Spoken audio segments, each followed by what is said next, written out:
Here's how working out improved basically every single aspect of my life as a high schooler, especially grades. Now, if you're someone who's looking to start working out or commit to an exercise and incorporate it into your lifestyle, but you're maybe afraid or not sure about whether or not the commitment is worth it or not as a high schooler, then this video is for you. My name is Daniel, and for the past 4 high school semesters, I've maintained a 95 overall throughout all my courses, and I've been able to do this while also going to the gym 5 to 6 times a week and going out with my friends every other day. And so in this video, I'm going to show you why working out or doing some sort of basic exercise is more worth it and a very high return on investment than you might expect. Just a quick interruption here. If you're looking to improve your high school life, whether that's physically, mentally, academically, or socially, leave me an email and I will give you some personalized advice through a call or through text. This is just the best way for me to understand my audience a bit more and give you guys the most accurate and impactful videos out there. And just a quick disclaimer, I usually go to the gym, so that is my chosen form of exercise, and that's kind of why the main example of this guide is going to the gym. But there are other great examples and other great alternatives that you might find more comfortable, including running, swimming, or calisthenics. All of those work great. Before we get into the guide, I just want to give a quick summary to what exactly we're going to be going through here. First, we're going to talk about sort of the cons and the requirements to going to the gym, and then we're going to talk about the benefits and pros of not only just going to the gym, but just exercise in general on a daily basis. Of course, it has to be a consistent thing. And lastly, we'll talk about some concerns or common excuses and provide some alternatives or answers to those questions. So let's begin. Now, obviously, being able to go to the gym is not free. There are certain requirements you must meet, including being able to allocate $50 a month, roughly, depending on where you live, to going to the gym because you need to pay for a membership. Not only that, but you have to be okay with allocating roughly 90 minutes to 2 hours of your day whenever you want to go to the gym. The reason why is because usually your workouts take around 45 to 60 minutes, sometimes 75 if it depends on your plan really. But not only that, but you also have to spend roughly 15 minutes commuting there and back. So around 90 minutes to 2 hours. And you have to be okay with risking a bit of injury because that's just how you're going to learn and grow. No one's perfect. No one's going to have amazing form on the first time. Now let's talk about why those downsides are worth putting up with. First of all, when you are working out or when you're exercising in general, your heart rate is naturally going to be higher because you're doing some sort of high intensity training that your heart is not generally used to. So it's going to pump more blood. And when this happens, it's going to pump more oxygen and blood into your brain, making it sharper and more productive. Think about it. After you've done some sort of workout or some sort of sport, you usually feel a lot more awake for a brief moment. And some say it's called adrenaline, but it's not always the case. You usually feel more awake and sometimes more energized to do things, surprisingly. Now, another reason why a lot of people get bad grades, apart from not being productive enough or not being able to focus, is because they don't get enough sleep. And working out is a very good way and a very natural way of being able to start curing this problem, or let's say start solving this problem, I should say. Because you're working out, obviously you're going to be more tired, your muscles are going to be exhausted, your whole body is just going to be more exhausted in general. And what happens is for people who have insomnia or find it hard to sleep, they're usually going to be more tired after working out, and this will allow them to sleep faster. And I know for a lot of people that they wish they could just sleep as fast as possible so they can get on with the rest of their day. Well, the next day. Now, you've probably heard that if you work out or if you go to the gym, you're going to be happier most of the time. And this is very true. When you're exercising, your brain becomes more sensitive to hormones like serotonin. You might have heard of that before. But essentially what serotonin is that it basically combats feelings of depression and self-pity, and it increases self-esteem. And you can look at this up if you want. I'm not lying to you. I'm not making stuff up. You can look this up. There's lots of studies on it. And so that means that being able to not only work out and increase your happiness, increase your self-esteem, this will allow you to do a lot more things, take on a lot more risks, take on a lot more responsibility because you have the energy and you have the, pride to be able to do these sort of things. And obviously, if you're able to do those sort of things, you'll naturally become a higher achiever, both, socially, mentally, academically, all sorts of stuff. And lastly, this is probably the most obvious one. If you're out of shape and if you exercise, you're going to look better in general. It's just how it is. If you're overweight, you're going to lose weight. If you're underweight, you're going to pack on a little bit of muscle and you'll look a little bit bigger. Now for girls, it does not necessarily have to mean building muscle or becoming very strong. It could just mean simply losing fat. It could mean building a more slim and desirable physique. It could just mean being healthier and being more athletic if that's something that you're interested in. But honestly, I don't think hearing about the pros and cons about exercising or working out is the thing that most people need to hear. I think most people already know that exercising or working out is something that they should be doing and is something that is very beneficial for them. I really just want to get to this part here in the video, which is where I dismantle a lot of the common, excuses, I guess, that for people who are wanting to exercise but are just psyching themselves out and making themselves think that it's just not worth it or they don't have the time to do it.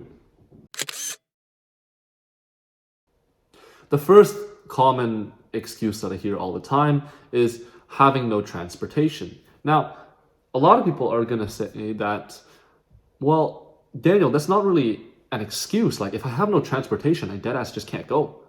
And don't worry, I completely understand where you're coming from. I used to be one of these people as well. I would never go to the gym because I would always just have no ride. I'd say that, oh, my parents are busy and there's no way in hell I'm paying like $3 for a bus fee every single day or regularly because, if you're not going on a regular basis, if you're going like once every 2 weeks, what's the progress, right? The point is, I know where these people are coming from. And to those people, I'd say that there are lots of different options that you can do that take a little bit more time, but are generally even more beneficial to you than just getting a ride. For example, you can bike there. Now, I know a lot of people do not have the discipline nor the energy to bike all the way to the gym, work out, and go back on a regular basis. So for those people who are that type of person, who are okay with putting in more work, biking is a great alternative. I bike myself a lot of the times, but for those who are looking for an easier alternative, you can literally just ask your friends, get a carpool. Working out with people is usually more fun anyways. But if you have no ride whatsoever, then the best thing to do is just work out at home, right? That's the most simple solution, and that's a solution that I don't think anyone can be excused from. Right? You can't tell me that you don't have a home to work out at. Okay, that's kind of bullshit. And if you're talking to me about, oh, well, what about the equipment? Calisthenics, running. There's so many things that you can do that don't require equipment. Now, for those who are not familiar with what calisthenics are, it's basically exercises that don't require you to have equipment. For example, push-ups, pull-ups, very like body weight stuff, essentially. Dips, different forms of push-ups, right? There's tons of different push-ups out there. You can train your entire body with just push-ups and pull-ups if you didn't know. And you can do squats for legs, you can do jumps, lots of different things. You can probably find an alternative for anything if you just look hard enough. Just look up a bunch of videos on YouTube. But I digress. Another very common excuse I get is that people have no motivation, or they're just not feeling it that day. And apparently they're not feeling it every single day. But the point here is that I think you should actually go to the gym or work out, exercise, whatever, when you're feeling down. Now here, let me explain why. We've already talked about how because you exercise, your brain becomes more sensitive to serotonin, meaning that essentially you become happier and have higher self-esteem after you've done a hard thing, basically.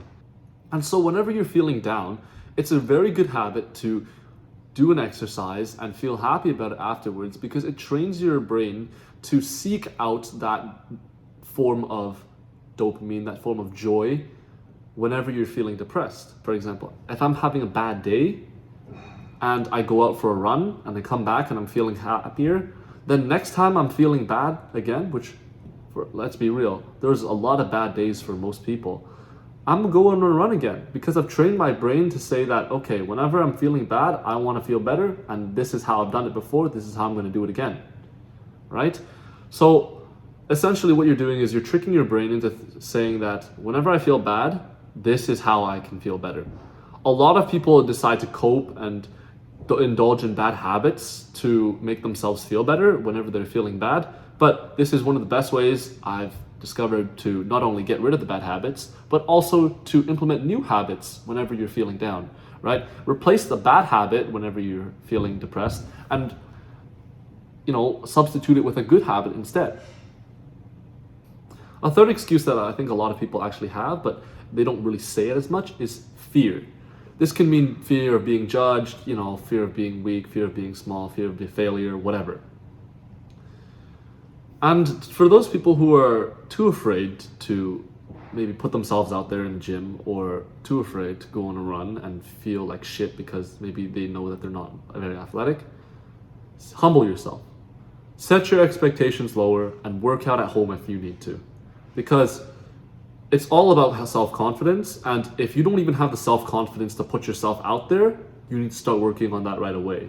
And to do that, you need to put yourself in the best circumstances possible, right? If you're not confident, I wouldn't just force you into a gym with a bunch of other people who are probably better looking and more capable than you are, because you're just going to feel even worse, right?